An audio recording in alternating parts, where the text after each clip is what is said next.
Halo semuanya, nama saya Tobias Jun Pamungkas, kelas 12A. Di sini saya akan eh, berusaha menjelaskan kepada kalian cara untuk membuat program menghitung eh, bilangan faktorial menggunakan bahasa pemrograman C++. Langsung saja masuk. Eh, yang pertama kita lakukan sebelum membuat program isinya adalah untuk memasukkan library eh, Chin dan Chout atau konsol output dan konsol input yang nanti kita akan gunakan dalam pemrograman ini dengan menuliskan hashtag include dalam tanda kurung sudut iOS stream. Sebagai itu kegunaannya itu tadi bisa dijelaskan itu adalah library atau daftar pustaka uh, output dan input yang nanti kita akan gunakan dalam pemrogramannya.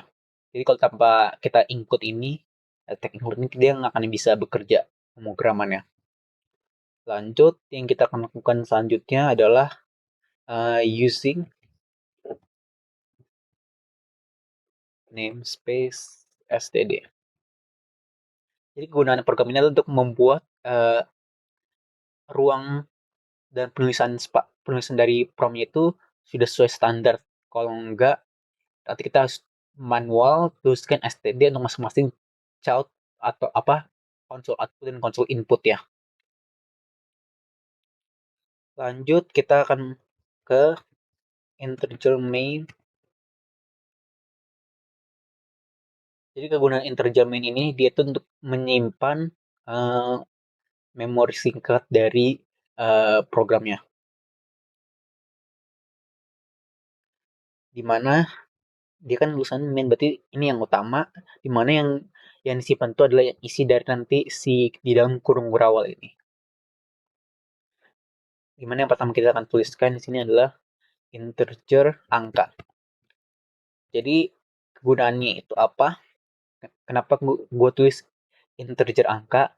Adalah untuk dia itu menyimpan angka ini sebagai variabel nanti kita akan gunakan. Lanjut, kita akan menggunakan unsigned long long faktorial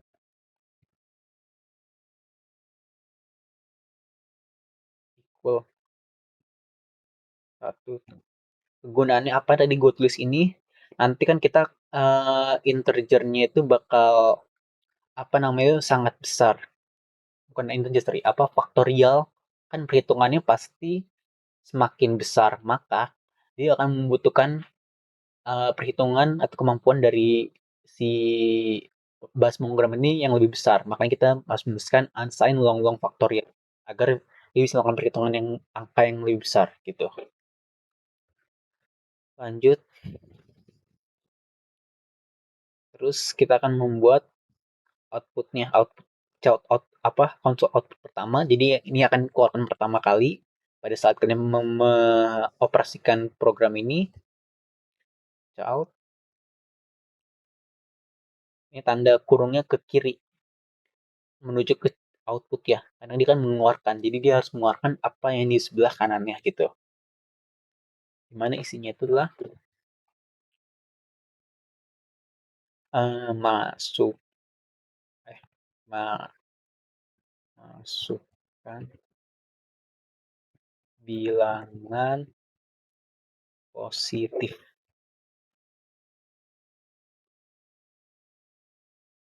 terus atur lagi NDL di koma.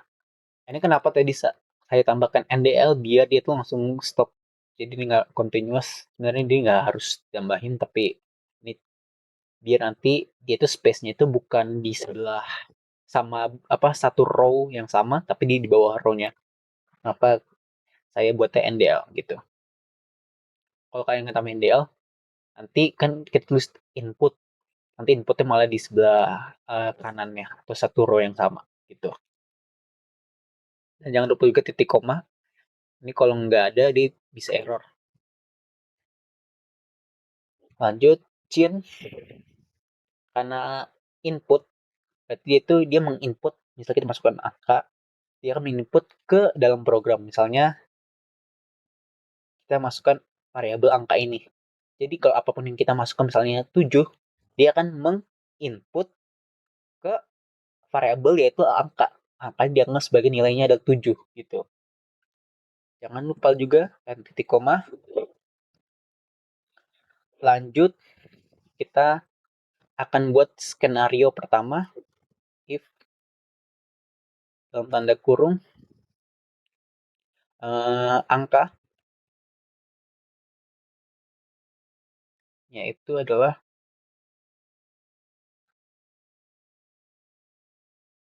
angka kurang dari 0.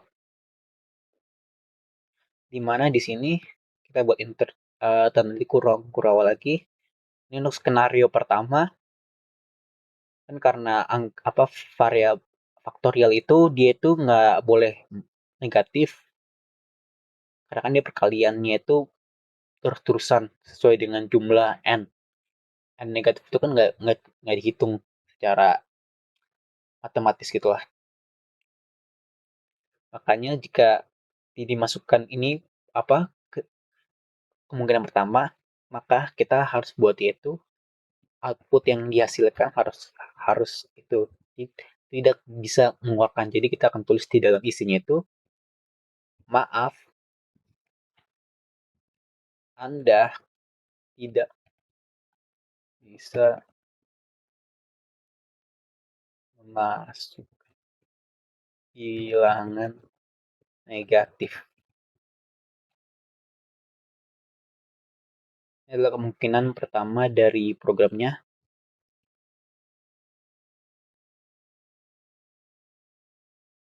Oke.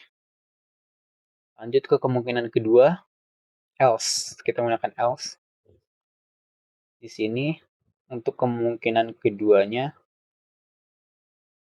jadi ini kemungkinan keduanya jika itu positif, berarti ini bisa dihitung ya. Dimana kita akan buatnya itu tanda kurung kurawal lagi. For in i, jadi integer i sama dengan 1. Jadi integer ini merepresentasikan nilai 1. Oke. Dan titik koma. Maka kita tulis lagi si i kurang atau sama dengan angka. Jadi dia akan menghitung jika itu sama dengan dia akan menghitung sampai dari angka sampai dengan i gitu. Dan 9 dia akan menghitung dari 9 ke 8 ke 7 sampai 1 yaitu i ya. Terus i plus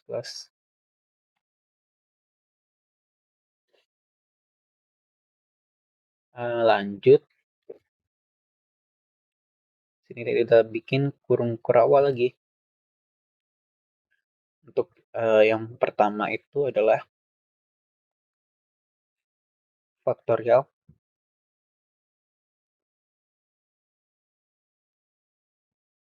underscore sama dengan si i i.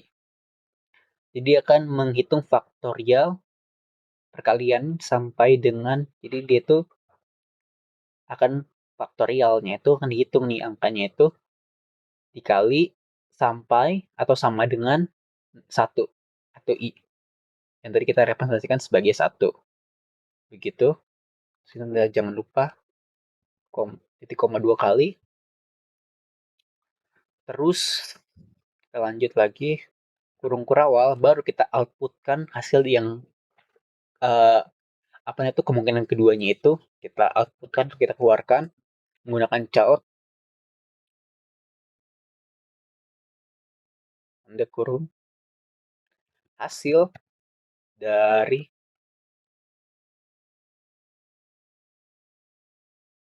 hasil dari, terus ini angka, itu variabel kita tadi kita masukkan, nanti terus tanda tulisan lagi, terus ini adalah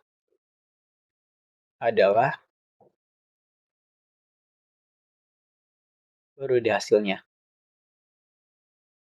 itu faktorial kan, faktor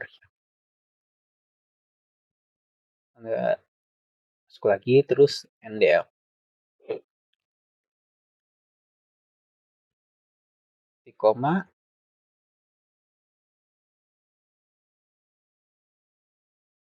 terus kurung kurawal, terus return to zero. Jadi kalau udah selesai dia akan kembali ke nol lagi. Jangan lupa titik koma. Nah, kita tes apakah bisa.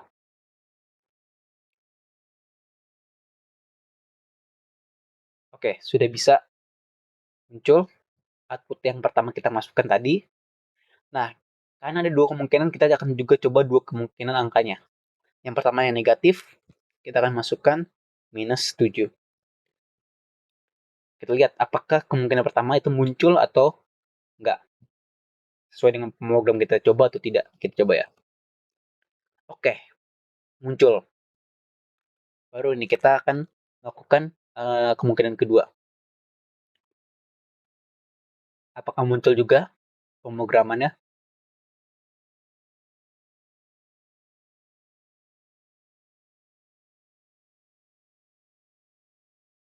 Oke, masih muncul. Baru kita masukkan yang positif. Misalnya 7. Ini kita lihat apakah perhitungannya sudah benar.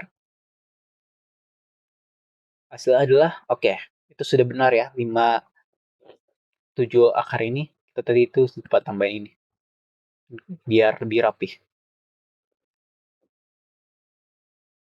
Kita bisa masukkan ini 3. Harus itu 6 hasilnya. Kita lihat. Ya benar tuh kan. Berarti perhitungan tadi itu sudah berhasil. Bahwa program ini benar-benar bisa untuk menghitung bilangan faktorial. Oke, terima kasih sudah menonton. Aku harap ini bisa berguna buat kalian. Terima kasih, bye-bye.